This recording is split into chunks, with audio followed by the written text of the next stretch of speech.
Joining us now, former investment banker Doug Elliott. He is now a fellow at the Brookings Institution, where he's written about Ben Bernanke and also the root causes of the financial crisis. Doug Elliott, welcome to In Business. You've been paying attention to the testimony. Is there any real clear idea as to who or what caused the crisis? Because you've laid out three scenarios, and it seems as though there's a lot of blame to go around. Oh, there's a tremendous amount of blame to go around. One of the difficulties in analyzing this crisis is there were hundreds of factors, and even when you group them together into categories, there were quite a number. So you really can have a narrative, as the conservatives do, that a lot of it was the government's fault for creating a housing bubble. Or you can take the progressives' view that it was mostly Wall Street. Or you can take a view that this is cyclical behavior, it got out of hand for various reasons, but you're always going to have a blow up once you've had 25 really good years and people get lax. There are a lot of different ways to play this. There wasn't, I think, anything from the chairman that we hadn't fundamentally heard at some point before.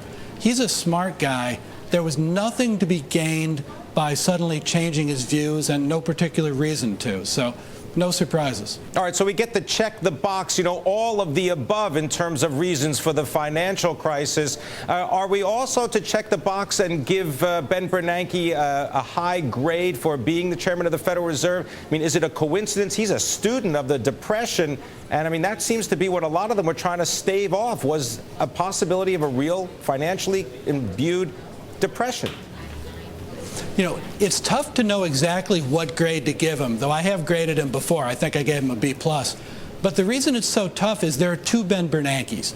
There was the Ben Bernanke who, along with Greenspan, bears some significant responsibility, along with many other people too, but bears significant responsibility for the crisis. And then there's the Ben Bernanke who stepped in when things got bad and has done, I think, just a fabulous job of devising unconventional measures to deal with a situation that could have put us into a depression.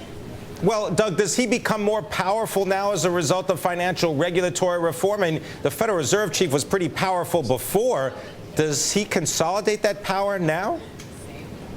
Absolutely. And it's ironic, of course, because so many people were attacking the Fed and arguing it should be less powerful.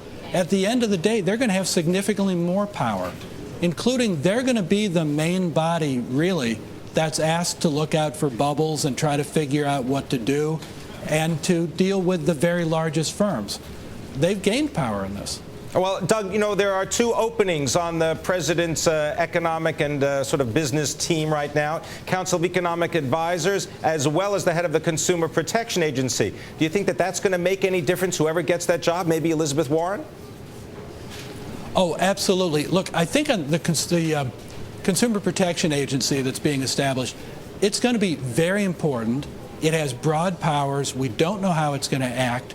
And whoever first directs it will set a number of precedents that will have power for quite a long time. All right. I want to thank you very much, Doug Elliott, coming to us from the Brookings Institution, sharing his thoughts about Federal Reserve Chief Ben Bernanke and the financial crisis.